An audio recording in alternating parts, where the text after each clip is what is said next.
ऊन आणते, काळजाचे माझे तुकडे तुकडे करते, डोळ्यात अतृप्त पाणी आणते. खरंच ही परीक्षा नकोशी वाटते. भोलानाथ भोलानाथ उद्या आहे गणिताचा पेपर, पोटात माझ्या कोण येऊन दुखेल का रे ठोकर? असा प्रश्न एक लहानशी मुलगी भोलानाथाला विचारते. अशीच कल्पना मी देखील परीक्षेच्या वेळी करते. परीक्षा परीक्षा आणि परीक्षा. शालेय जीवनात विद्यार्थी कित्येक परीक्षांना सामोरे जात असतो. चाचणी परीक्षा, सहामाही परीक्षा, वार्षिक परीक्षा ह्या तर नेहमीच्या झाल्याच, पण त्याचबरोबर तोंडी परीक्षा, विज्ञान प्रयोग परीक्षा, चित्रकला, पीटी अशा 1 न 2 असंख्य परीक्षांचा भाडीमार चालू असतो वर्षभर. शिकतो म्हणून परीक्षा आहे की परीक्षा आहेत म्हणून शिकतो, असा प्रश्न मनात उद्भवतो.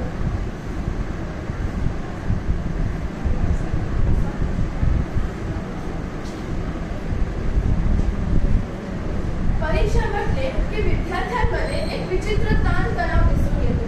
या काळात विद्यार्थी, पालक व शिक्षक या तिघांची मेहनत पणाला लागते आणि शेवटी त्यांचे कष्टाचे फळ एका कागदावरच्या तुकड्यावर म्हणजेच गुणपत्रिकेच्या रूपात पाहायला मिळते.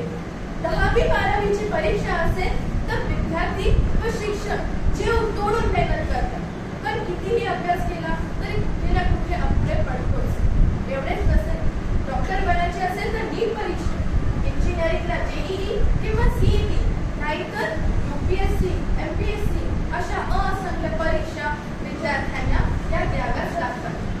खरोखरच एका क्षणाला असं वाटतं की कंटाळा आला या परीक्षांचा.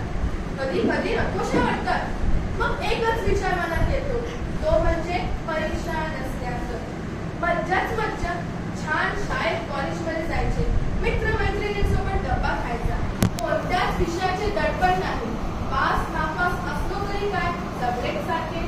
आणि घरचे अभ्यास कर असा उपदेश पण देणार नाही. पण थांबा, हा झाला एकतर्फी विचार.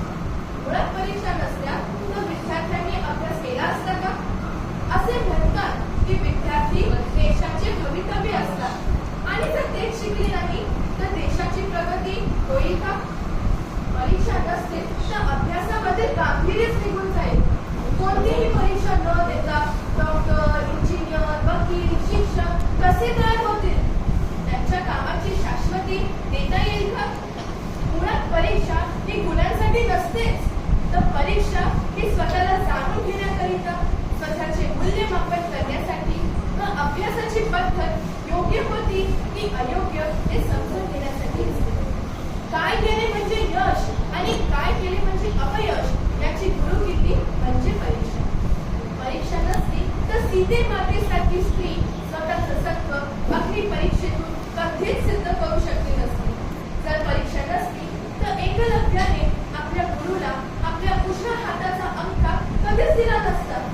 जर परीक्षा नसती तर कर्णाने आपले सोन्याची कवच इंद्राला कधीच दिले नसते. जर परीक्षा नसती तर विश्वास नागरे पाटील यांच्यासारखे इमानदार IPS ऑफिसर आपल्याला कधीच मिळाले नसते. जर परीक्षा नसती तर कोणत्या पदासाठी योग्य आहे हेच समजले नसते आणि आपल्या देशाला पात्रता योग्य लोक भेटलीच नसते. त्यामुळे आपुलकी असेल तर जीवन सुंदर, मुलं असतील तर बागा सुंदर, बाळातल्या गालात एक लहानसं हसू असेल तर चेहरा सुंदर आणि जेथे परीक्षा असतील ते आयुष्य सुंदर. परीक्षेत